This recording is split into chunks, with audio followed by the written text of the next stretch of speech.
to our listeners out there. And of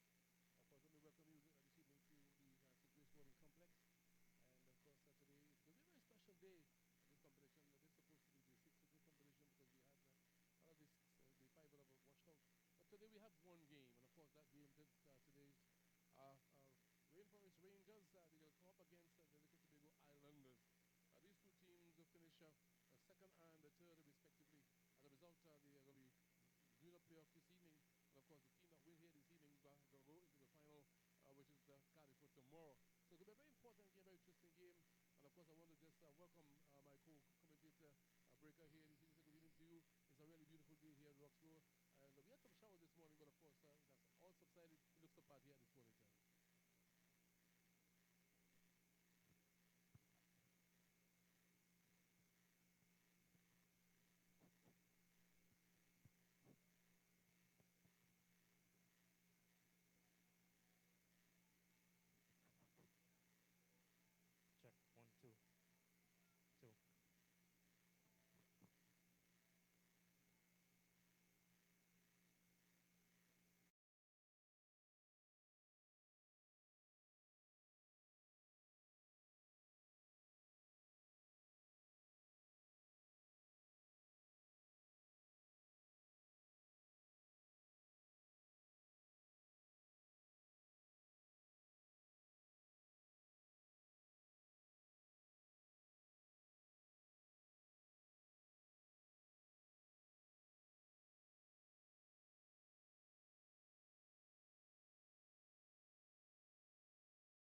I want to say a pleasant good afternoon to all our viewers.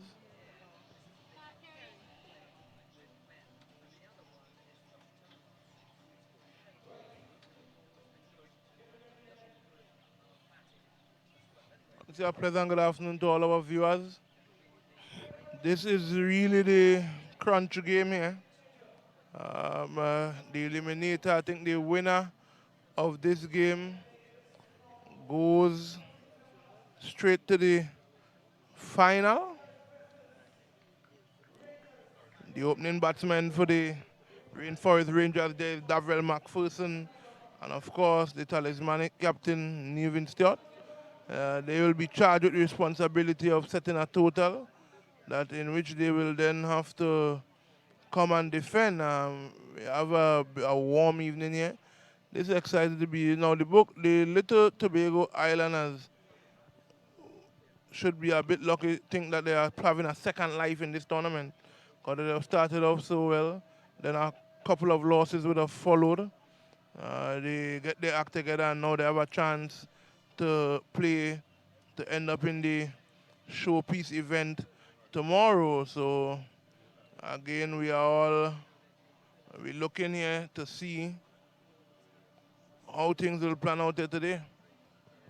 Well, let me say a good evening again to all our viewers out there, wherever you are. And as I said, this is going to be a very interesting game. These two teams are battling for a place in the grand finale, which will be playing tomorrow. Today is day 7 of this competition.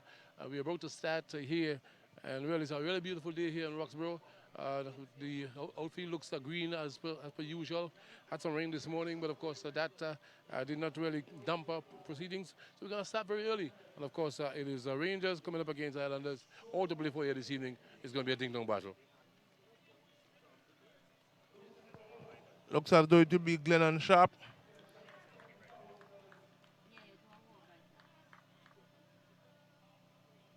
So Sharp seemingly set to open the bowling here.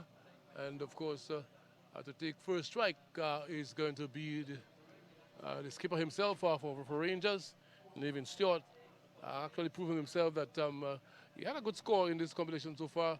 And this evening, he's going to want to actually make a really an impression here.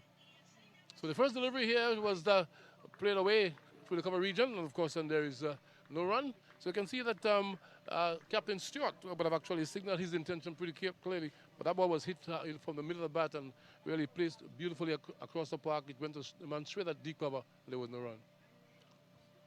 Yes, it looked as though Sharp was not too sure about his run up there. He would have started over. This really is the crunch game here. Both teams will be looking to get the ideal start. So Sharp, right time over the wicket, the ball to Stewart, beaten by beauty. Ball that pitched and left him. Taken behind by the wicketkeeper. There was an appeal, but of course that did not touch anything. It's a good delivery by Sharp. Yes, the wicket was covered majority of the day, so I will take it that you will have a bit of moisture there. So if you pitch the ball in the right areas, it will do a little bit. So Stewart has to be a bit careful here. Delivery number 3, Sharp to Stewart, and Stewart is back and punching back down the inside of the pitch. And of course, the first run on the board. So the Rangers, they're underway here. And they were looking to put a nice target on the board so that will give the opponent, which is the Islanders, something to think about. So one with a loss. Over number 1 here to be bowled by Glennon Sharp. So Davrell McPherson, the classy Davrell McPherson now takes guard, and he awaits Sharp.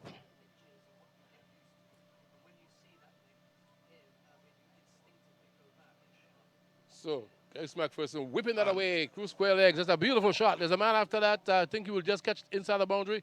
In the meantime, the batsman going for 2. So well played there, Sharp.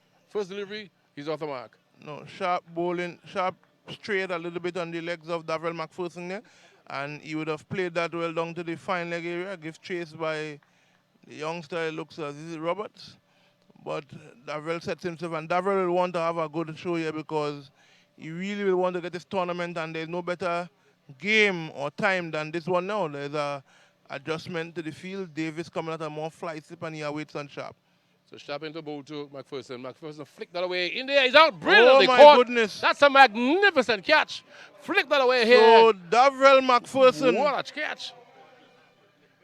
Diving away to his left and, of course, picked that out of the air. That's a stupendous catch. So a rather lonely walk back to the pavilion there for Davrell McPherson. He saw that one on his leg stump. Went through with the shot, but he did not get the placement that he wanted.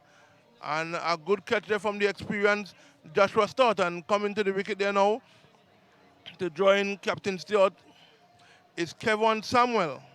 Well, what a stat for the Islanders, really. To get a price scalp of McPherson, I can tell you that is exactly what the doctor ordered here this evening. So 1 for 3 here in over number 1. A really good start here by the Islanders. Yes, and Kevon Samuel will have to consolidate here with Captain Stewart. The wicket looks as though it is not really coming on, so there will be a situation where you will have to see and get a feel, but he wouldn't have much time because remember when you are batting first, you want to get on the higher side of the run rate so that you can set a total that you will feel comfortable defending as Samuel faces up to Sharp. And he's getting a good one that he's playing back down the ground there. So, good delivery to start with for the new batsman. And that new batsman, as is mentioned, first over, still in progress. It comes to an end. So, over number 1, the very successful over, so to speak, for the Islanders, getting a wicket for 3 runs. That represents a good start here. So it looks as though it will be the man that would have just taken the catch to dismiss Davrell McPherson. Joshua Stewart, he has ball in hand now. He'll be bowling to Nevin Stewart, so it is Stewart to Stewart. So over number 2 is about to be bowled by the man Stewart, bowling from the far end, and of course Stewart to Stewart, Nevin Stewart to face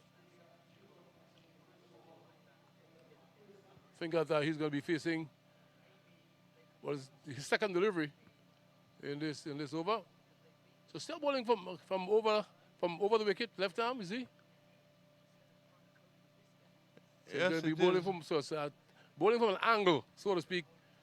And he comes in from an angle run up and into bowl to Stewart. Stewart looking to hit that on the leg side. There's a extended arms there from the umpire from the far end. So Stewart would have started with a wide. Yes, so that's 1 run donated to the total there. Nevin rehearsing what he would have liked to do with that short ball down the leg side there. He did not make the contact, but he sets himself here now. And Joshua Stewart really coming from an angle. He charges in, bowls to... Well, that was well bowled.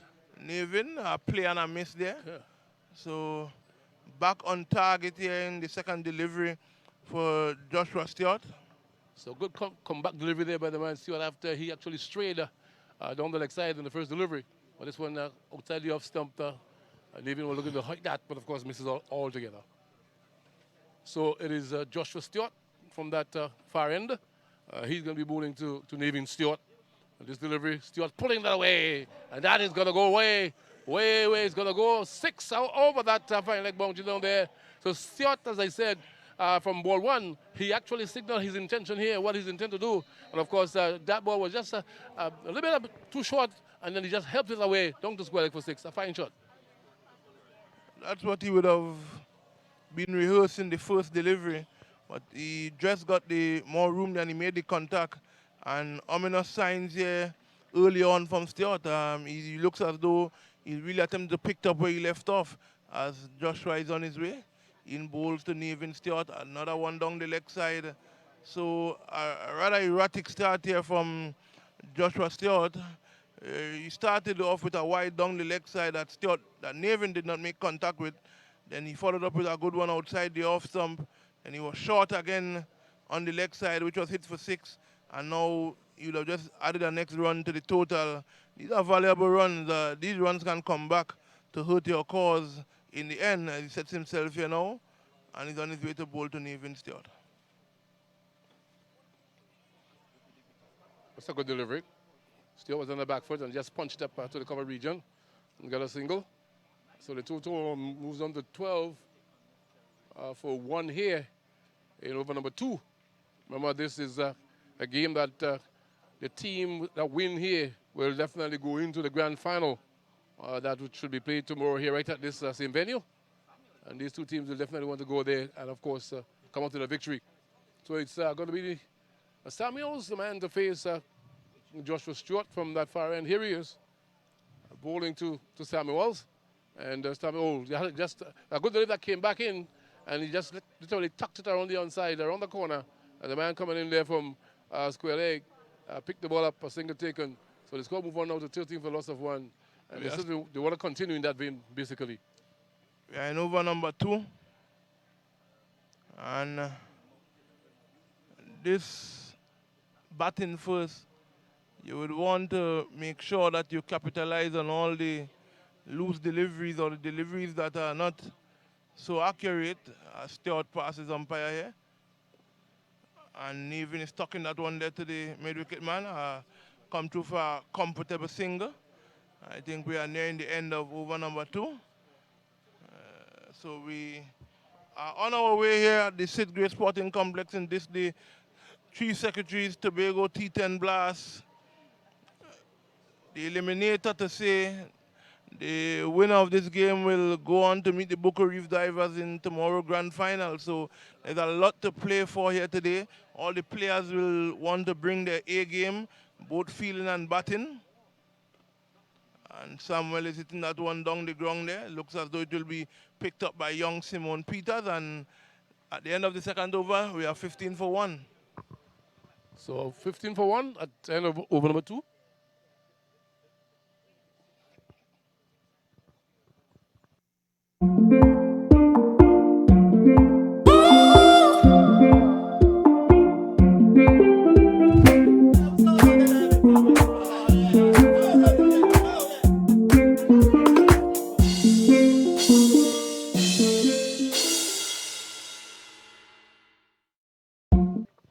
So welcome back, and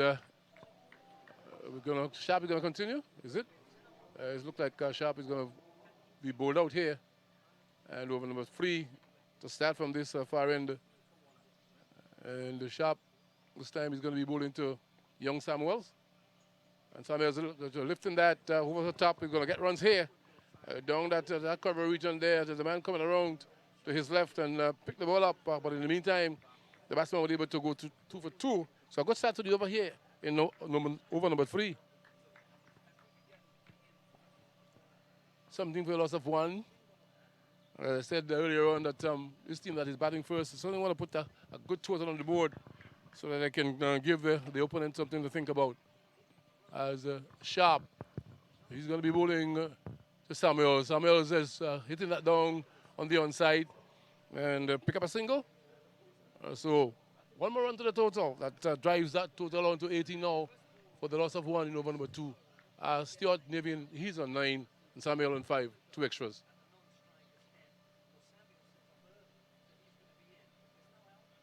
So it's going to be, what is it? Devin Stewart is going to be facing now. And of course, having gotten the man Stewart on strike, they're going to actually do some shifting in the field.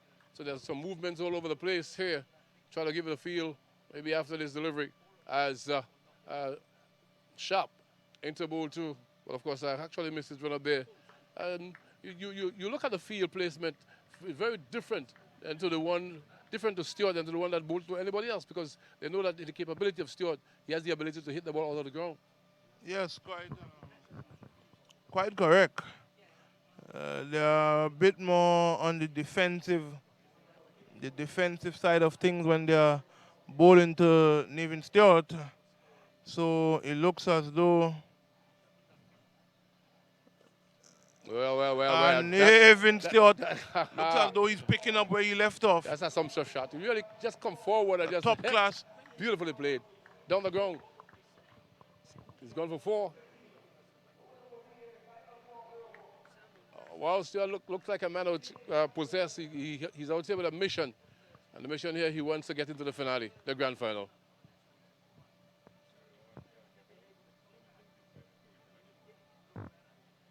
Sharp, top of his mark there.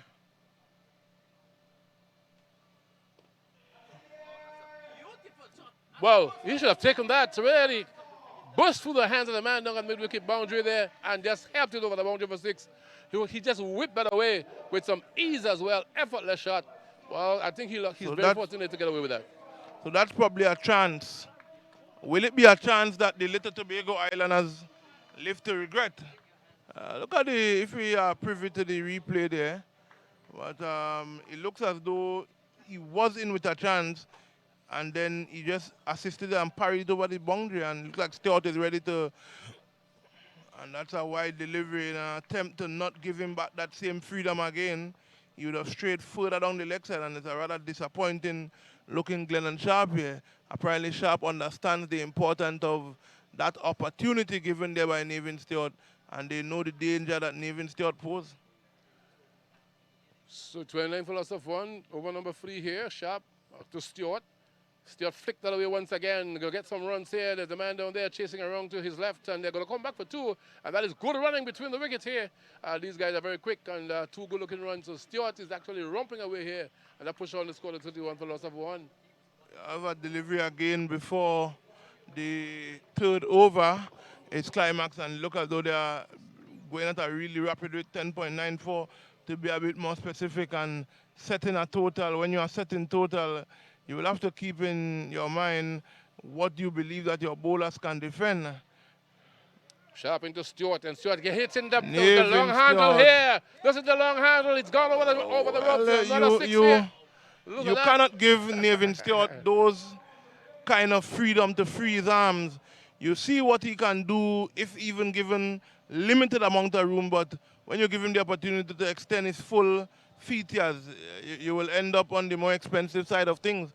That's 6 runs to end the 3rd over there, and I think the Rainforest Rangers are well on their way to setting a formidable total here, and their captain is at the forefront of the charge. It's a good start by them. Even if they have lost one wicket in this, but of course over 10, over, well, to be exact, 12.33 per over here, and that signifies a good start here for them to build on here. And once Stewart is at the crease, you can expect that the runs are going to come, they're going to flow, because he's that kind of player who loves to hit the ball, he loves to score runs, and we shall see how he pans out here as we get ready to face over number 4.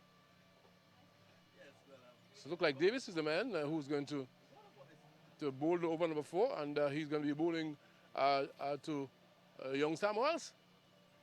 And seems as though it's over the wicket, so it's not off spin. And there is Samuel pulling well, was in the air a little bit, but of course, is he? Yes, he's gone, pulling there. And easy catch. Looking to pull to square leg, but of course the ball just went down too long on that side. And there was Samuel. Certainly, he's gone at this point in time. Another shot that he should have played.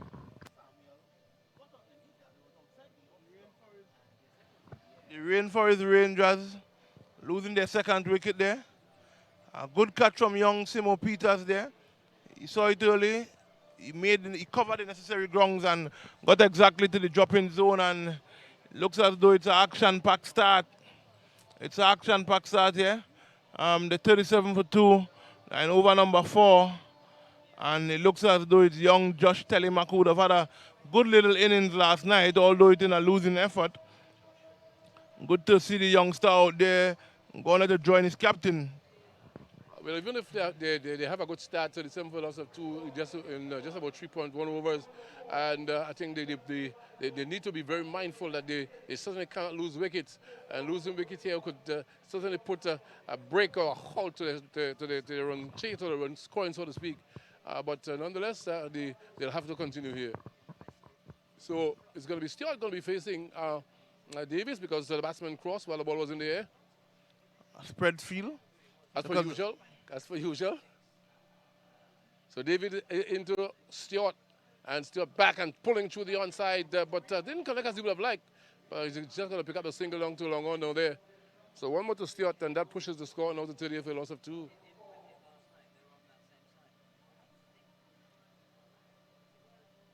So if you have just joined us, you know we are in this playoff, so to speak, and it's going to be. The playoff is between Rangers and, of course, the Islanders. The team that win here tonight will definitely go on to the grand finale, which is going to be played tomorrow evening here, right here at the same said venue. So Davis, this time around, he's going to be bowling to young Telemack. He has just come on. My co-commentator just left, but of course, I'm here trying to keep you company. As just an adjustment to the field, the man on the cover boundary, rather the mid-wicket boundary, coming in. So Telemack is a left-handed batsman, and Davis bowling to Telemack. He just goes across his stumps and then play the ball on the onside. And the man at mid-wicket suddenly pick the ball up and the single. So Telemack is off the mark, and that pushes the score now to 39 for a loss of 2 here. And even Stewart, he's on 28. And once he's there, you can expect some explosion. As this time he's going to be facing Davis.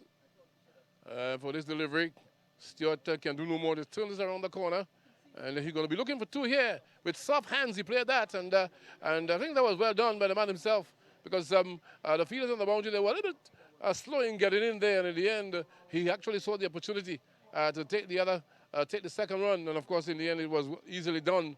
So Stewart now moves on to 30 as the score for the Rangers is now going on to 41 for the loss of 2. Over number 4 in progress. Davis is the man who this time he's going to be bowling to Stewart once again. Right arm over the wicket. Stewart back and bangs it through the offside, but of course didn't get a single. The ball traveling much too quickly for the man down there to log off. It went very quickly to him, so the single was definitely not on. Here is Davis once again, short outside the off stump, and he pulls and pulls and pulls well, and that definitely gone. It's gone. It's gone, and it's gone right over the boundary. That's gone for 6 here, and this is what the man is capable of, the man Stewart. Having gotten 6, the score now motoring on here for 47 for the loss of 2, and I suspect.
Okay, we are back here, and of course, over number 5, and that would be bowled by Alexander, and he's going to be bowling to young Salimak.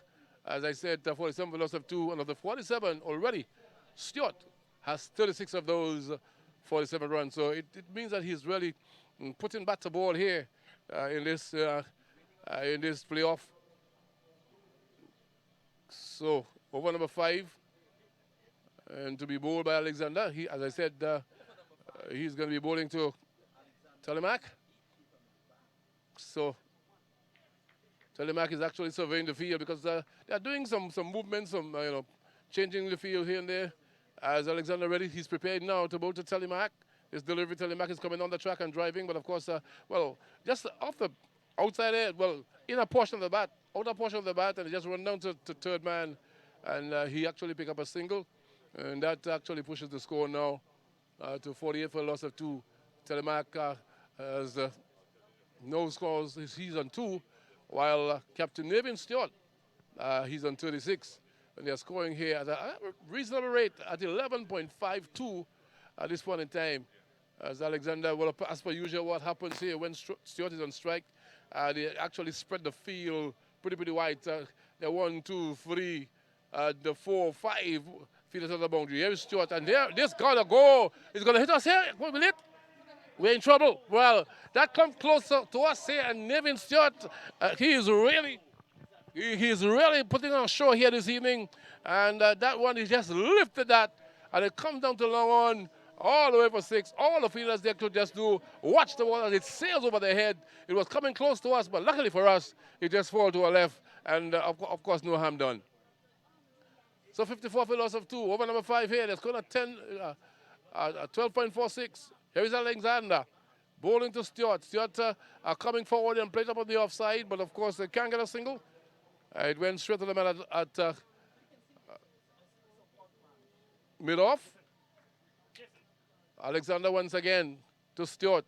And Stewart is trying to pull that, but of course the ball ended up on the offside. And this time he's going to take the single. And the score moves on to 55 for a loss of 2. Nevin Stewart on 43. Telemark, he's on 2. And Telemark is going to be facing now. And of course, once Telemark is in strike, the field actually closing a bit here.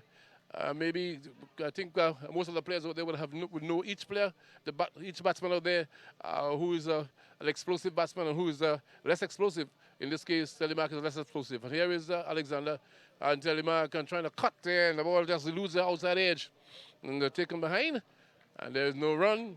Looking to cut the ball that was a little bit just short of a good length. And in the end, was taken behind.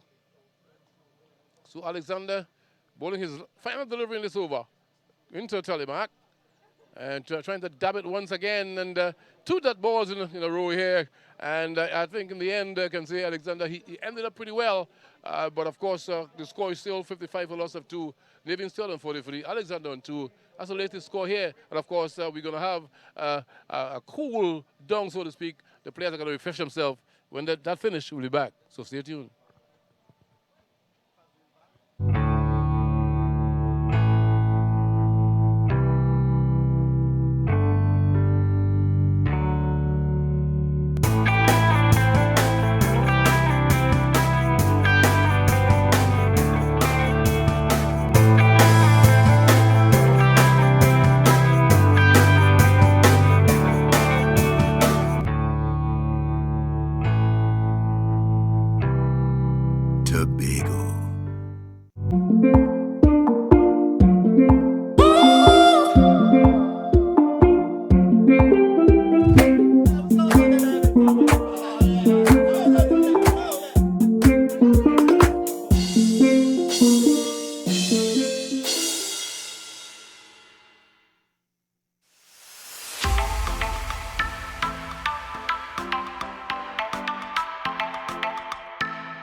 Right, here we are back live. We've just had the strategic timeout at the 5-over mark in the Rangers versus Islanders game. Rangers are batting. It's 55-4-2.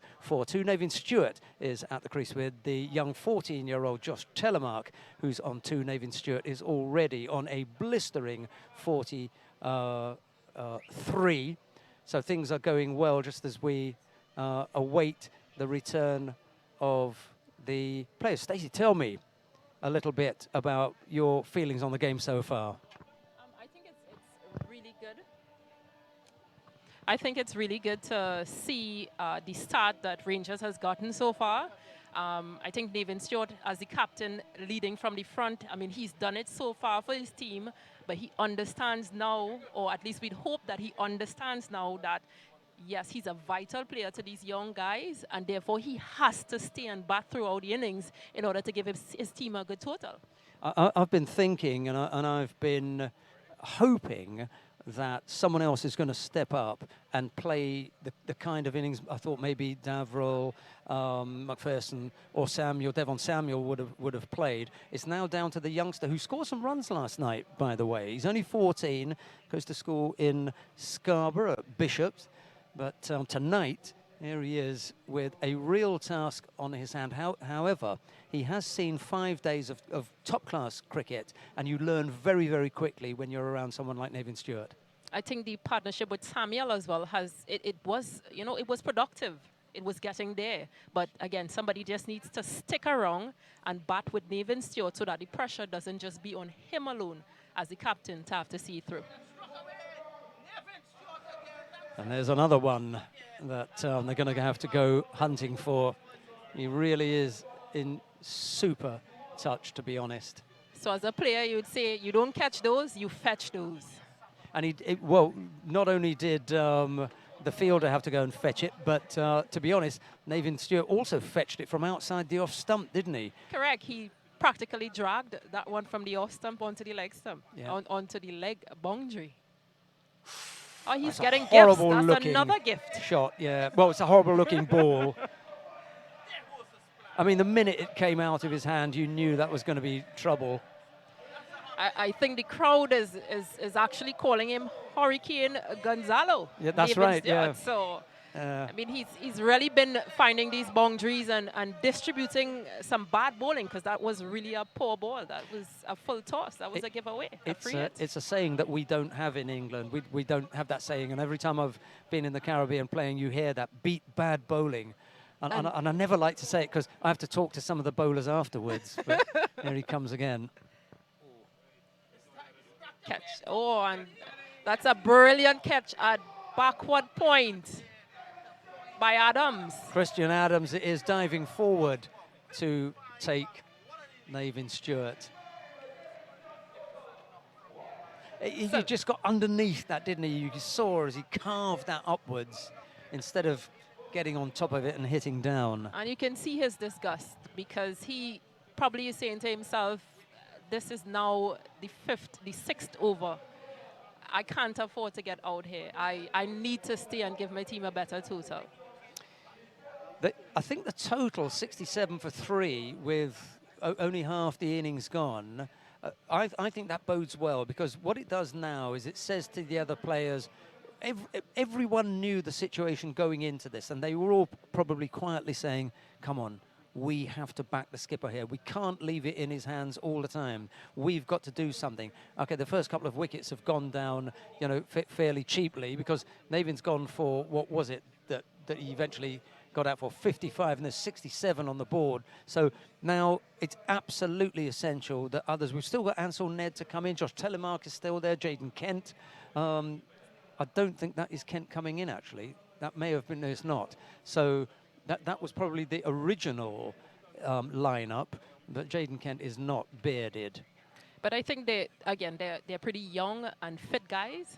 So therefore, their strike rotation, just the rotation of strike, building those ones into twos, pushing for that, they can get a good total. But again, it comes down to understanding that yes, it's only 10 overs, and therefore you can't afford to play and miss balls. You need to rotate the strike. Damian Ramsey, it is, who comes in to bowl. It's full. It's driven down to the man at wide mid-off. He throws. Glennon Sharp, I think that was, who was throwing in quite hard. And a nice single taken. Yeah, I mean, for me, you just hold on to the ball. There's no need to wing it in. We saw one of the fielders splitting the webbing on his finger from when he was taking a really unnecessary return. Just hold it there. They're not going anywhere. Deems Baird standing up to Damien Ramsey as he comes in and he bowls it short. It's cut away. Nice shot by Talimak. Yeah, he's a classy-looking batsman for 14, isn't he? Yes, he is.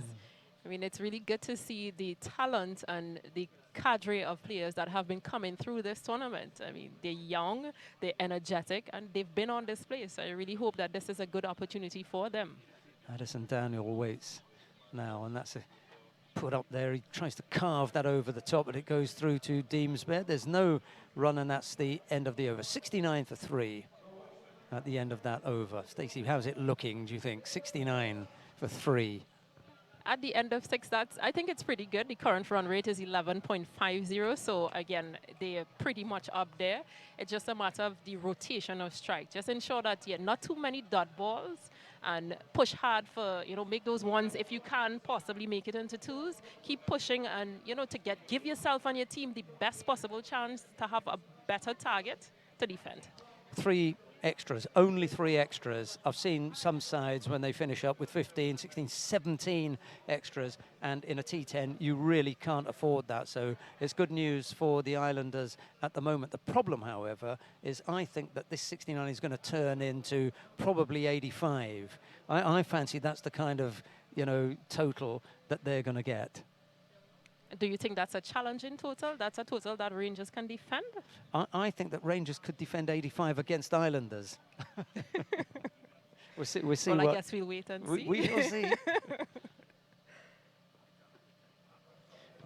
Defends that back.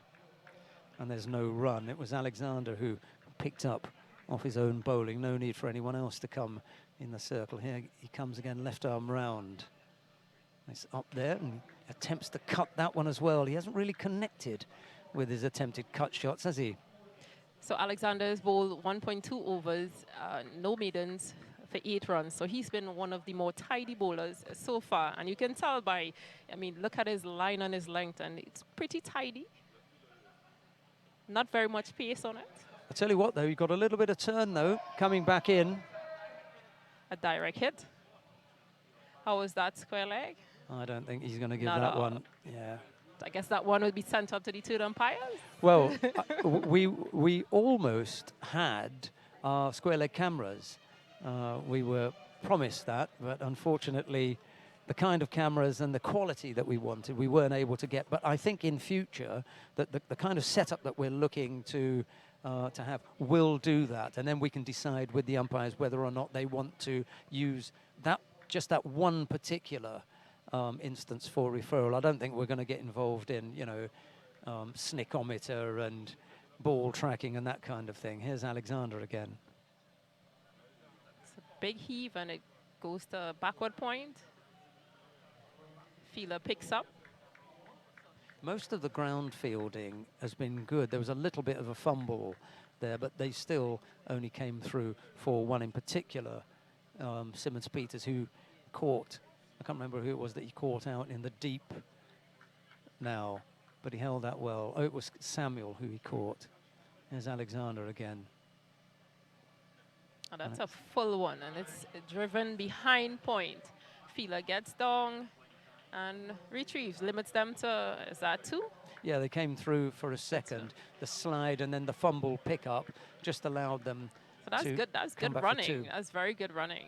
You can just see that when it's hit into the ground and then rolls, it's not going to go to the boundary. You have to have a pretty good hit in the air for some time, and then maybe you'll get a little bit of rolling. But it's still heavy from a couple of days ago, that heavy rain that we had. Here's Alexander. And I think with the bit of moisture that's out there, it would just kid off as well. Look again, another fumble, which they will come back for 2 comfortable runs. Yeah, and this looks like an yeah, overthrow. poor, Keeper, a poor throw. and now they're going to run 4. so easy to get 4 runs. And already we're up to 77. 77. See, now if we move past that target of the I set of 85 and we start getting up there towards 90, 92, 95, Right. then it will be really something. Let's take an ad.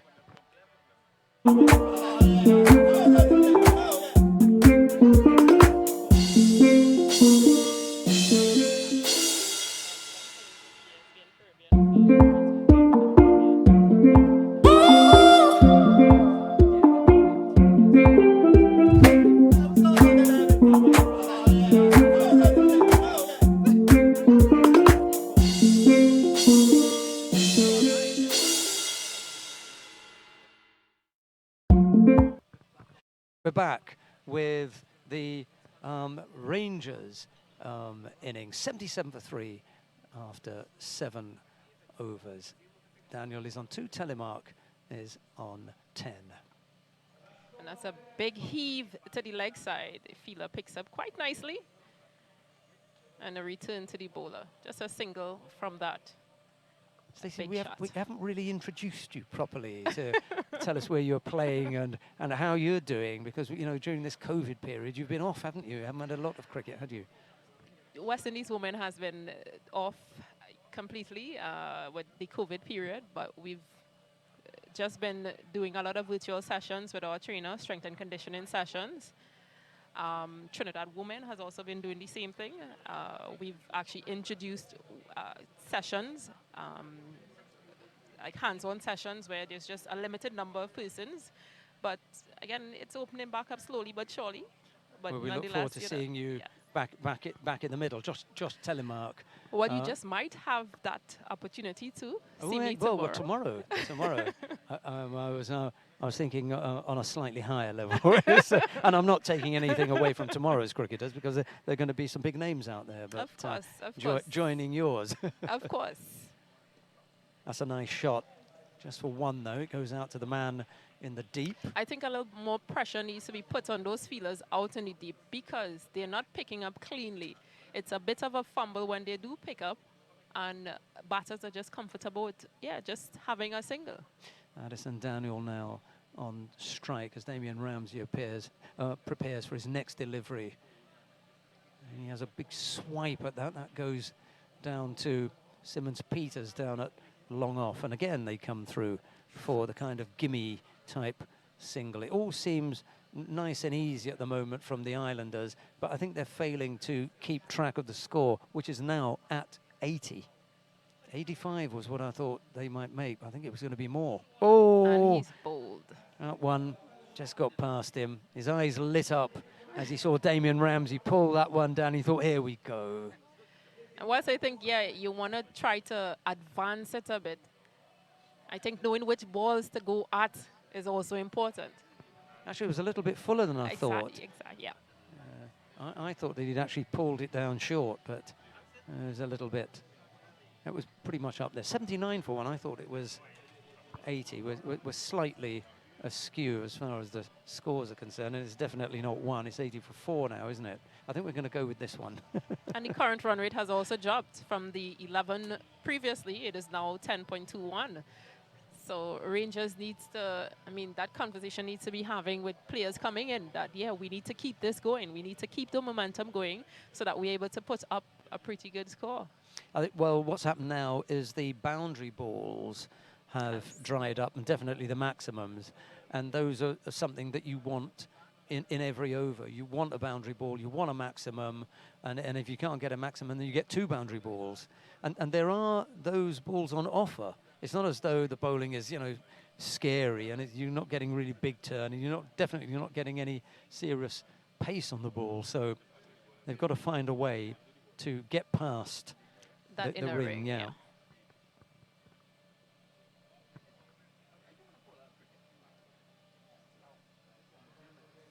And that's well done. James coming in now and understanding rotation of the strike, that is very important at this stage of the game. Orlando James, one of the many James brothers in that list. That's kind of a disease in that family. Everybody's caught it. The cricket disease, and it's possible that you may be up against one of the James boys, or with the James boys. I'm not sure where they're going to put. You know, it will definitely be on the. Yeah, you'll be up against the All-Stars, won't you? You'll be playing for the opposition there, the Chief Sex team. Right, who have we got coming in from this end? I think it's Joshua Stewart. It looks like number And 7. with just 2 overs to go, Rangers are 81 for 4, and just a matter of 3 extras have been bowled so far. So that has been really good. You must fancy 90 odd from here. Yes, definitely. I'm thinking 95 and going. There's a big swing at that one. Orlando James, he misses out on going through to the keeper. But again, James has just come into bat. All you're trying to do is get a single. Your eyes aren't in. Your eyes aren't focused on the lights just yet and the situation out there. You just need to get a single, rotate the strike, get Daniel on strike, because, of course, he's a bit more powerful, and have him deal with it. Umpire just deciding that Stewart wasn't going to be allowed through for that ball. It was Orlando James. Maybe, I don't know, there are quite a few rain flies around. Maybe something in the eye just pulled away. He doesn't like the flashing stump either. That's slightly off-putting as a batsman. And he shouldn't be looking behind him. He has another swing. He just bottom edges it And they come through for to a his single. feet. Yeah. Well, that was good running, wasn't it? You know, from both of them. Yeah. James to say, okay, arm off. That awareness. Yeah, and then Addison Daniel to say, okay, I'm coming down then. So another run to the total, 82 for 4. I think Daniel also understands that, yeah, he needs to get down there and get a strike rate, you know, just keep it going, because the current run rate has now dropped to 9.84. So he needs to keep that going. Yeah, I don't think the run rate is going to trouble the Islanders. I think what will trouble them is the total score. They haven't been able to, I think they failed to chase down 75 the other night. So Rangers will feel fairly confident if they can get it into the 90s, having seen Islanders fall at the 70-odd hurdle. Anyway, here's Stewart again. Nice looking drive down the ground. Simmons-Peters And runs gonna in push. well. Nice pick up. And a nice return as well. Yeah, the nice thing about that was, as the batsman who might be thinking about coming to, you see Peters gazelle-like approaching. You think there's only one here, because you know that he's going to close in on that very, very quickly. Correct, because he seemed to be one of the fitter guys as well out there. So Held a nice catch down in the deep at long off earlier on. He's taken a few catches over the competition.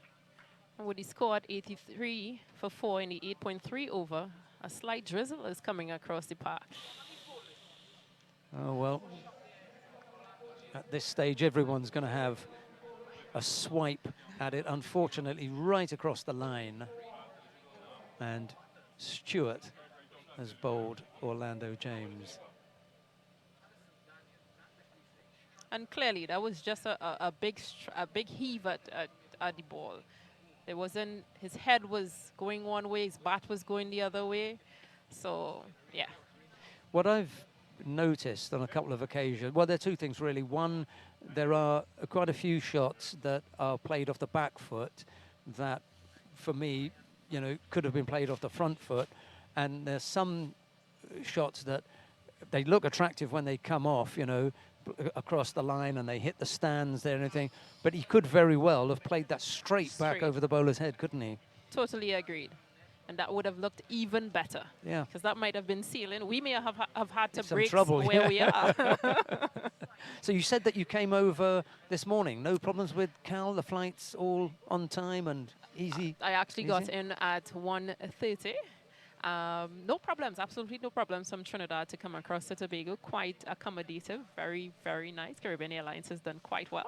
You didn't fancy the fast ferry then? No, I actually did not. I tried it the other day. On the way over, it was that new one. That's quite nice. On the way back, it was the Spirit. That wasn't as nice. Nice shot off the legs. That goes out to the man well, we're slightly askew here. It's hard to really pick him out. I'm going to say it's out in that mid-wicket area, maybe A wide. nice flick, yeah. And they pick up one.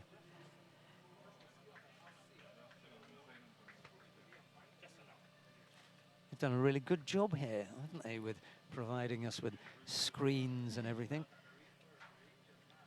84 for 5 as Stewart runs in again. And a nice shot that's going backward point, and they're coming back for 2. Running hard, very nice. Good work. Keep that going. Of course. 86 now for 5. I really fancy that they're going to get into the 90s here. I mean, they've done all the hard work, so they should get into the 90s. Of course, they had that blistering start from Navin Stewart that really propelled them to this point, but a couple of people have stood up there. Telemark knocked things around for 11. That helps out. And I think that's what everybody was expecting, you know, just to see some of the other guys, the Telemarks and the Ned, Ansel Ned, the Daniels, you know, just chip in as well. Nobody's saying that you need to go hit the big 6s and the 4s, but running the 2s, pushing between the wickets, you know, just getting to a respectable total is what's important. There's Swing a and a huge miss. swing at that, yeah. Wide ball, signaled by the umpire. Problem for Ned is he hasn't got long, and he only faced one ball. Oh, that's And gone. he's bowled. Try to go back to play that shot. And I think that one just skidded on to him a little quicker. Yeah, we were talking a moment or so ago about how many shots we felt that could be played off the front foot. But if your initial movement is back, then it's so hard to get back to that position. I always feel that if your initial movement is leaning forward and it's short, you can go back. Rocking back is that little bit easier. That's just my feeling. I'd love to see, you know, a few of them just giving that, as they say when you're being coached, that head and shoulders lean. And then if it is up there, then you can, you know, lean forward and spank it back down the ground. I mean, I know there are different players that have different strengths. So there are some players who may be able to get back and punch that ball. But again, the conditions, there's a bit of moisture around. So therefore, the ball is going to skid on a bit faster. So that means that your bat speed now needs to be on point and quicker. Lamont it is who takes up the charge then for Rangers as they look to put on a total that will see off the Islanders. Well, that's an ugly looking Hoik, I'm afraid. Didn't get anywhere near it. And a lot of pace taken off by Davis. Davis literally just said, all right, if you want me, you've got to come get me. Yeah, because we've got people who can catch in the outfield. And another dot ball. That's 2 dot balls of 2. Yeah, that graph is beginning to dive. It's the kind of graph that the people who are looking for COVID to stop are looking at. It's just taking a dive. Oh, it's another one just floated up there. I thought he was going to lose that. That just hung up there, didn't it? With 2 balls to go, 88 for 6. What do you think they're going to end on? Well, it's going to be left to Addison Daniel to put anything on the board, really, because 89, I said 85 quite a while ago, so I'm reasonably pleased with 85. However, if they had pushed it, if they'd really got hold of a few, you know, big ones, they could have ended on 95, possibly even 100. Well, there's no way they're going to get that. You just have to hope, well, the Rangers have to hope that Daniel gets hold of this one.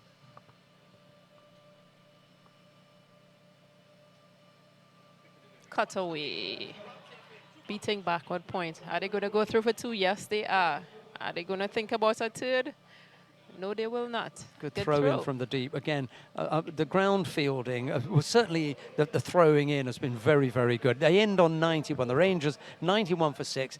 It'll be Islanders to chase down that score. 92 is what will be required. There's a big smile on Addison Daniels' face, but I'm not sure that they'll be smiling at the end here. Islanders have got a good lineup.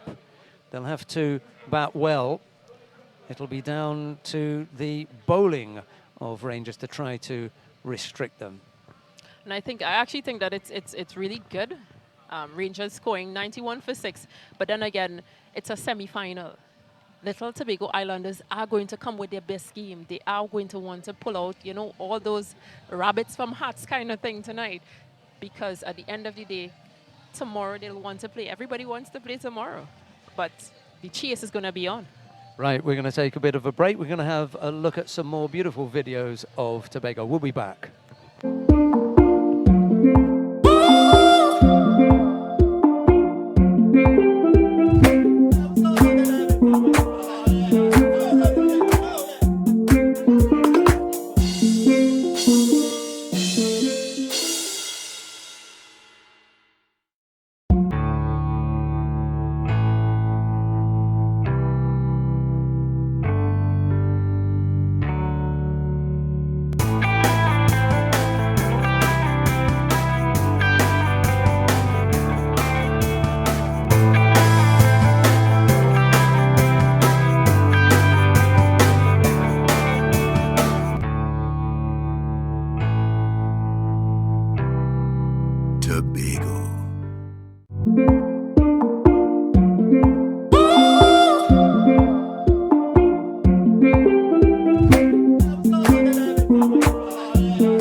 Tobago is a beautiful paradise on planet Earth. So why not Tobago?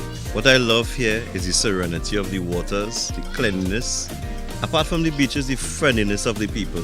It's safe, it's relaxing, and it's like home, away from home.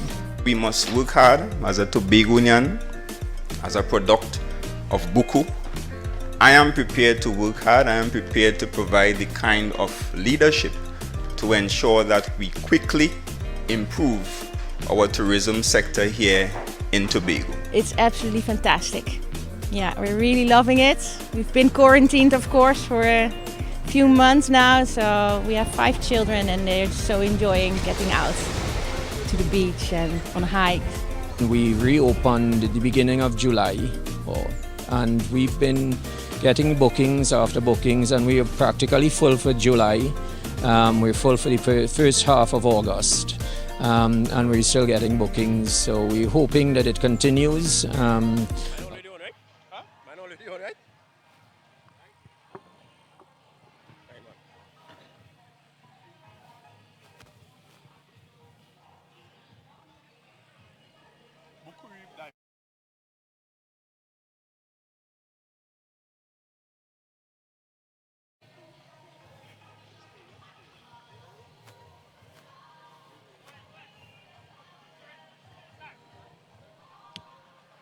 Okay, good evening, viewers. This is Soren Bishop on behalf of Tobago.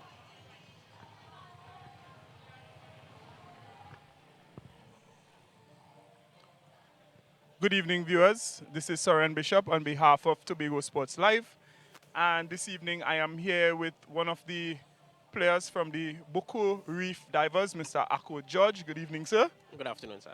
All right. So, just a short interview concerning the tournament. What are your views so far on the tournament, the Chief Secretary T10 Tobago Blast? Well, I think it's a great initiative, and I think it should be here to stay. The fans loving it. Yeah, the fans loving it. Must say kudos to Tobago Sports Live to broadcast the game. Because of the COVID situation, we can't have as many fans as we used to, right? So we must say kudos to Tobago Sports Live to broadcast it to the viewers at home. All right. So concerning your participation and your performance so far in the tournament, you could just give the viewers just probably in a few words, are you satisfied with your contribution so far? And looking ahead to tomorrow's final versus the winner of this game, what do you see yourself doing again tomorrow night? Satisfied? I will say no. Right? Even though I'm the second leading run scorer in the tournament, I won't say I was satisfied because I think that couple innings I didn't my strike rate wasn't as per usual for the big innings that I made, right? But the Book Reef Divers, we've been doing well, right? So I can't really complain. I just hope that this form can continue in the final tomorrow. And it doesn't really matter who we get tonight. We are confident in whatever what we have to do. So it doesn't really matter who we get tonight. All right, because I was just about to ask you, out of the two teams tonight, which team you would have preferred to play tomorrow night for the final? Honestly, between Navin and Leron, who would you prefer to encounter tomorrow night? Well, as I said, it doesn't really matter who we get tomorrow night. It's all about Book Reef Divers. If we go out and execute how we could execute, it doesn't matter who the opponent is tomorrow night. All right. So thank you very much for your time. Thank you very much to give your views and to also share about the Book Reef Divers, and all the best tomorrow night as you all try to take the first ever Tobago T10 Chief Sec Blast. Thank you very much, TSL.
I have the pleasure of being able to stay sitting alongside Stacey Ann. I think they were going to move me, and then they said, "Okay, go on.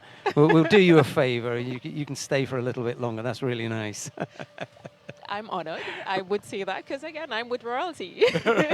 Okay, so the Rangers have set a total of, what was it? Was it 93 to win? Oh, 91 to win. 91 for 6. Oh, so it's 92 to win then.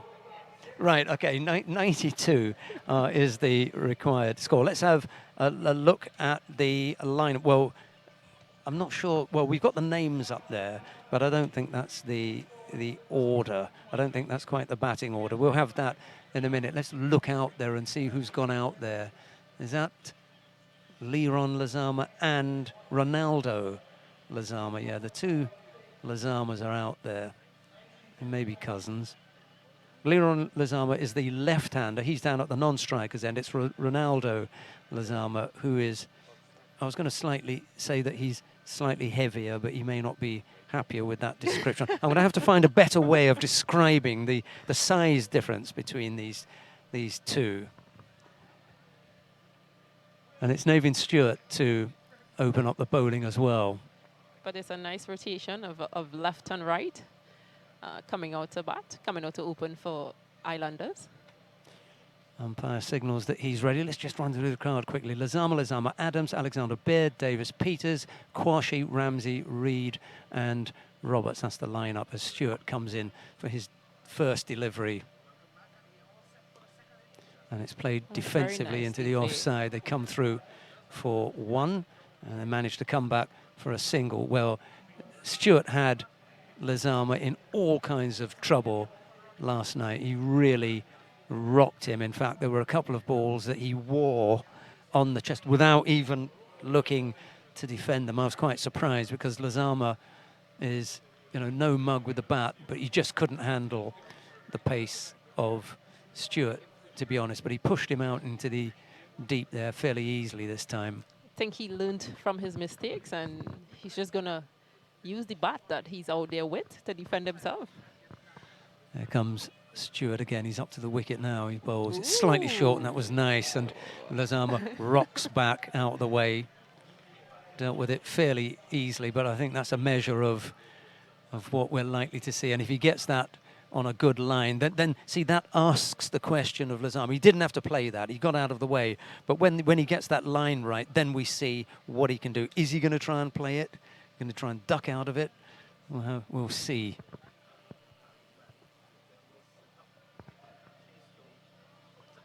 And he's got him in two minds now, hasn't he? He's not sure if it's going to come as a short one or if it's or what Stewart is going to do. And that's where he actually wants him. That's where the bowler wants him. Unsure of what shot to play, whether to come forward or to go backward. No footwork there. And he just, I'm not going to say he hung the bat out there because it wasn't that wide, but that was a genuine play and a miss.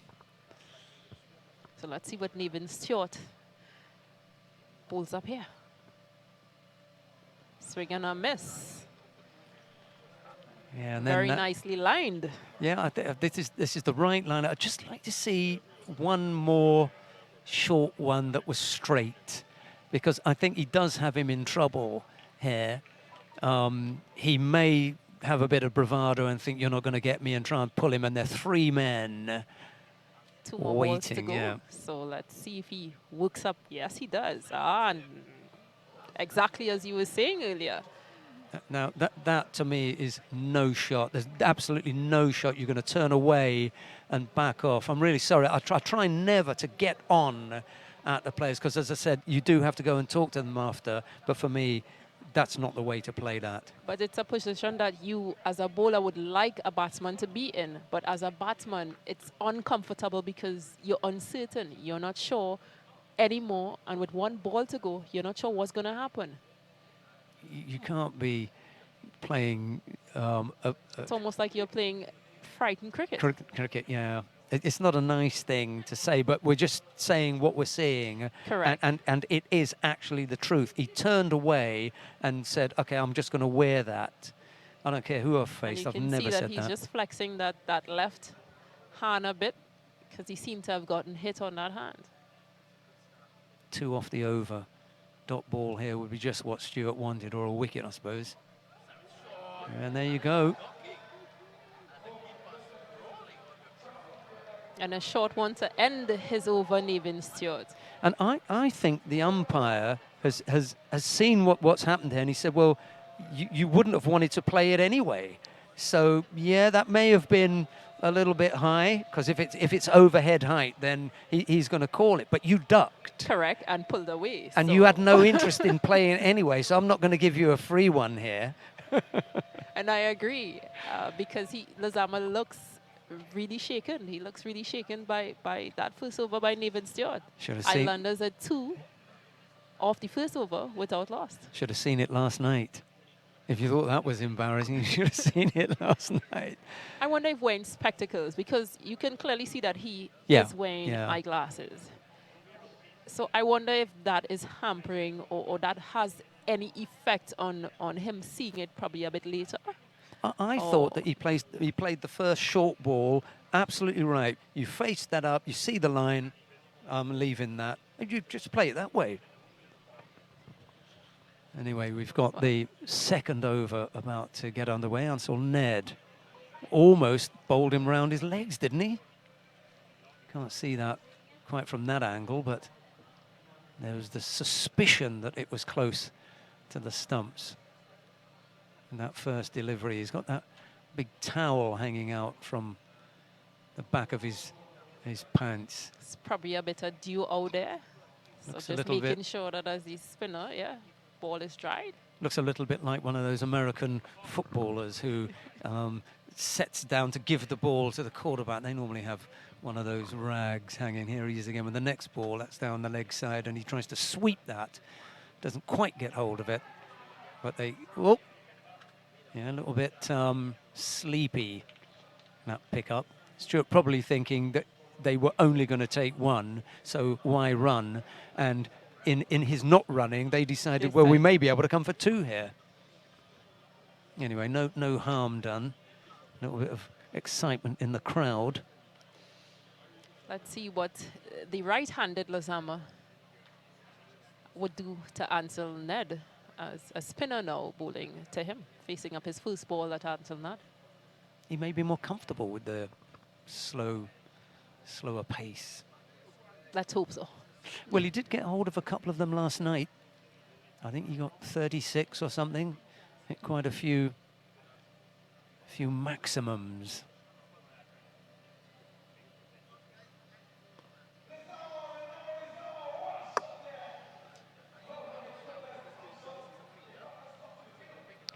Oh, that's such a good shot for just a single. Davron McPherson hauled that in. I question sometimes some of the fielding positions. For me, you're either in or you're out. Correct. You know, there's no halfway. Have your man on the boundary. You know, because when he started running back, I thought, well, why are you there anyway? Correct. You know, you could have been on the boundary. And that goes into him. Well, that was close. So if he's on the boundary, he has a better chance. Yeah, but if it goes over him, there wasn't anything that he could do about it anyway. And he really did get hold of this, didn't he? That's a nice clean hit. Just about clears the mound, doesn't it? Just a little taller or a little bit more of a jump, and he just may have been able to throw that one back in. Yeah, he stuck a hand up there, and just for a moment it looked as though he may have been interested. 10 for no wicket now. Leron Lozama on 7. He's the left-hander. He prepares for Ned's next ball. Seems to just be going through the line of this bowling. Oh, dear. A misfield, but a second run not taken. And having said that some of the ground fielding was really good, we've seen a couple that were probably not that good. Well, we're not going to get on to anyone too much because you can see Ansel Ned wiping away at the ball, so there's definitely some moisture out there every night. Yeah. Here he comes again. And this time, gets past the man in the deep, and that goes for 4. So the right-handed Lozama seems to have a liking to spin. Yeah, this is his pace, isn't it? And this is the kind of shots that you like, stand and deliver. No real footwork. He wasn't coming down. They were just waiting for it and onto him nicely. So at the end of 2 overs, Highlanders are 15 without lost. And we're going to take another ad break.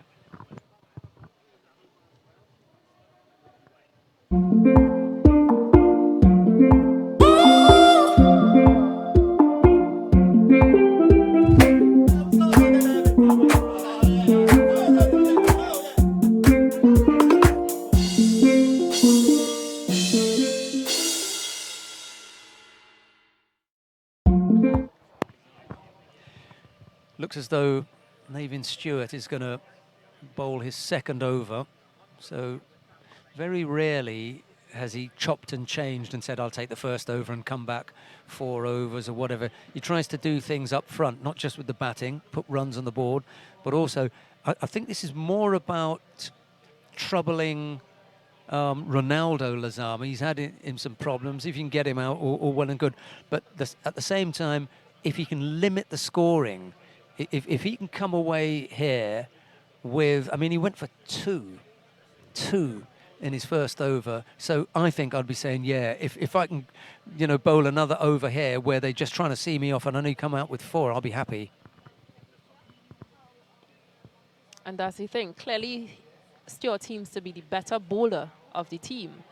That conversation should have been had with both Lazamas as to, all right, so clearly I cannot play these, or I am challenged by playing these. So therefore, the left-handed Lazama will need to take more of the strike or push for 2 as much as possible. That conversation needs to be had between both batters that, yeah, how are we going to counter this? How are we going to at least still try to pick up 2-3 runs per over off of Stewart? Ooh, they're going to call that wide. And that's an error there from Stewart. You want Lazama to knock a single here and bring Ronaldo Lazama on. I'd be inviting the single here, just slightly back of a length, a defensive push for 1, and then you can get to work on the man who you've been troubling. A wide ball.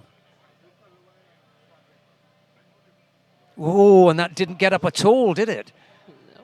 And they complete a bye, which Nevin Stewart wouldn't mind at all. Yeah.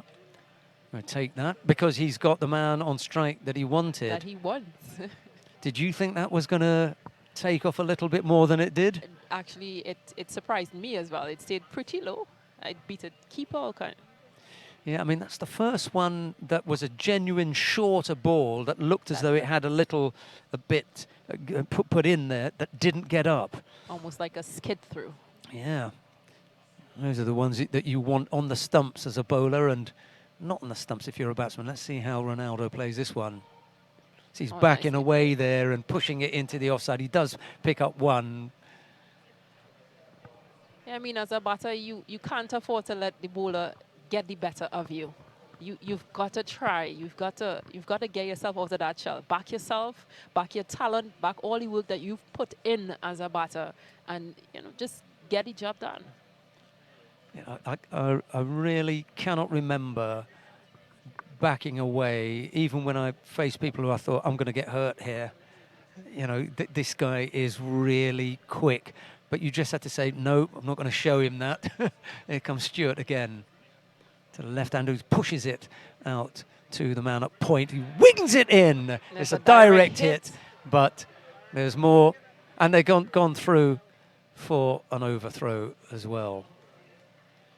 Well, you can't fault the young man for throwing in at one stump, and he hits the stumps. So a good effort.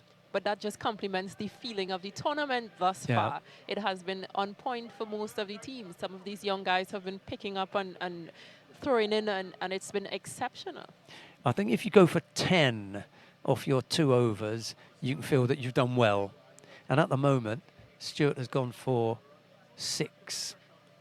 With 2 balls to go. With 2 balls to go. So right now, he's not thinking about that. We are, as commentators and analysts, we're thinking about that. With 2 balls to go, as long as you don't give up the maximum or the boundary ball, you're going to come away feeling pretty good.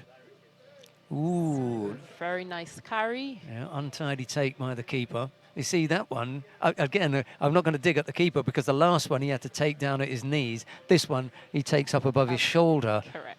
With a fairly similar-looking shape to the delivery.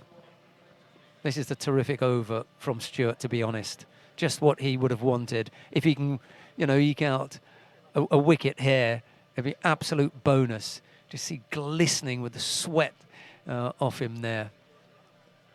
So it will be interesting to see who comes on next after Stewart has finished his 2. Yeah, down at this end. There's still 8 overs to complete. Nicely played, nicely worked off the legs. Doesn't quite get as much on it as he would like. I think he just took a little bit of pace off that in the end. That really wasn't whizzing through, was it? And Stewart ends his spell. 2 overs for 7. I mean, he's been quite exceptional so far, batting, fielding, and bowling for his team. Yeah. I mean, his players, his younger players, should be looking to take at least a couple lines out of a chapter out of his book. Yeah, I was I've been talking to a couple of them and trying to, you know, encourage them into thinking that it's not just about, you know, only what you do when you're out the middle, but also what you learn from being around this kind of environment. Every match that takes place, you have to take something from and learn something from, and especially if some of the top players are on your team and they've got one of the best players in the tournament, arguably the best player in the tournament on their team, as Ansel Ned prepares.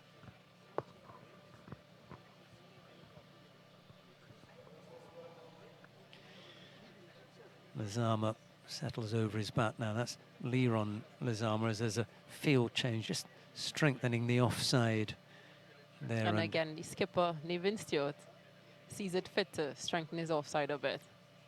And unfortunately, he goes down the leg. the leg side. You know, there have been times when I've skippered, and then there have been times when, as a player, you don't do what was planned, and the skipper just gives you that dead eye.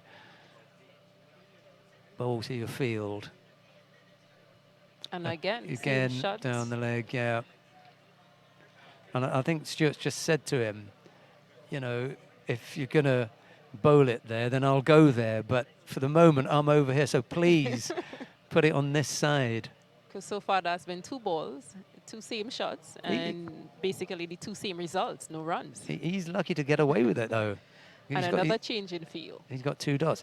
Well, yeah, because that's the shape of the shot that Lizama's playing, isn't he?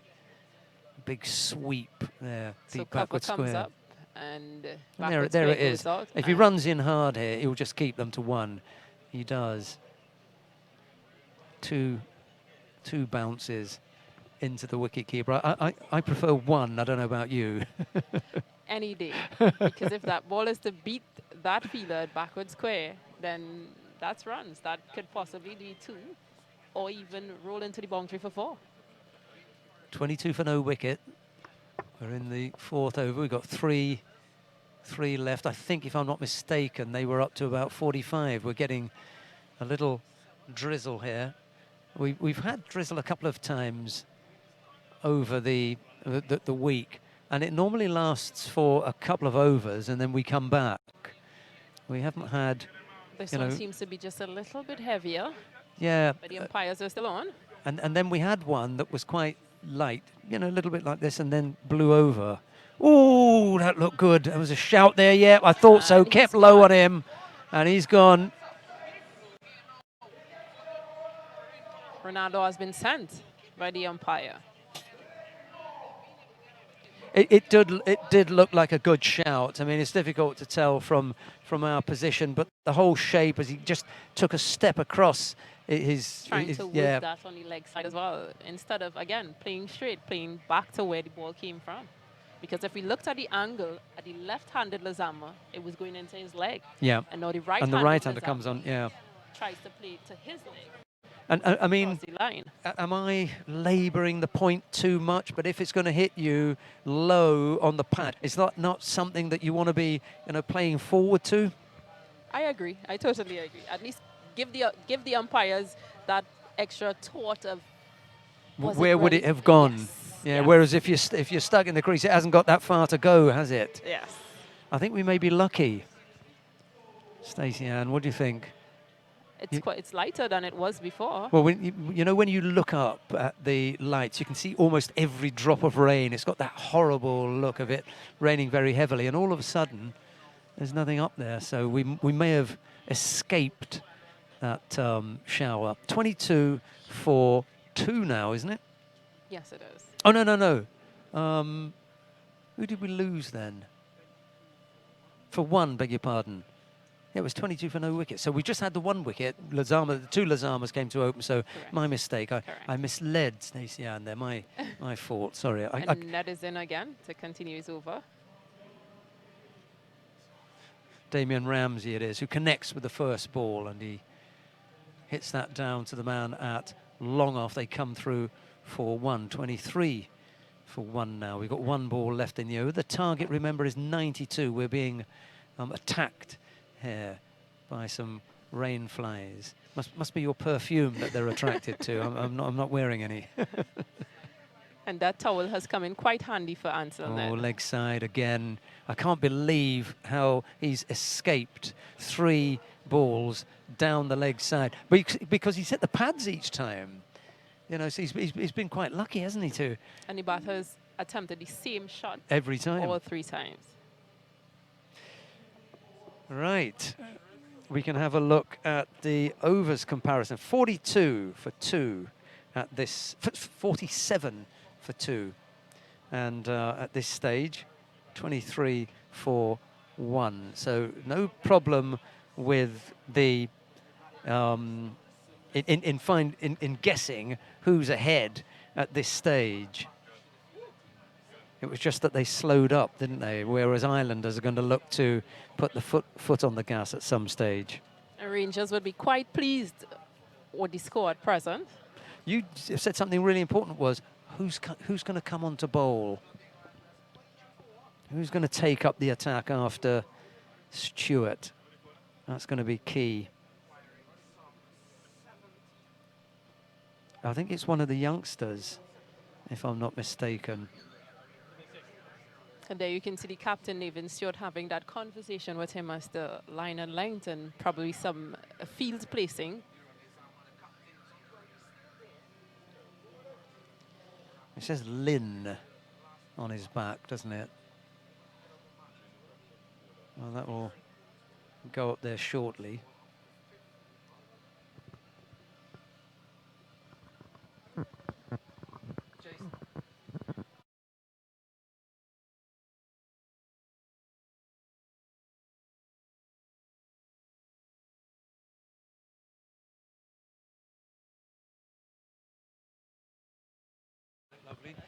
Okay, it is all correct.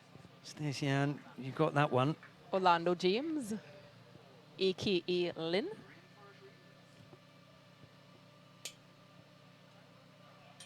He's well on his way to being as tall as his brother, isn't he? He's got a terrific stature, Joshua James. Must run in the family. There comes Orlando. He's up to the wicket now. Throws that one down, and that's hit into the Are offside. they going to push for 2 runs? Yes, they will. Are they going to get 3? Good backing Yeah, they up. will. And sloppy.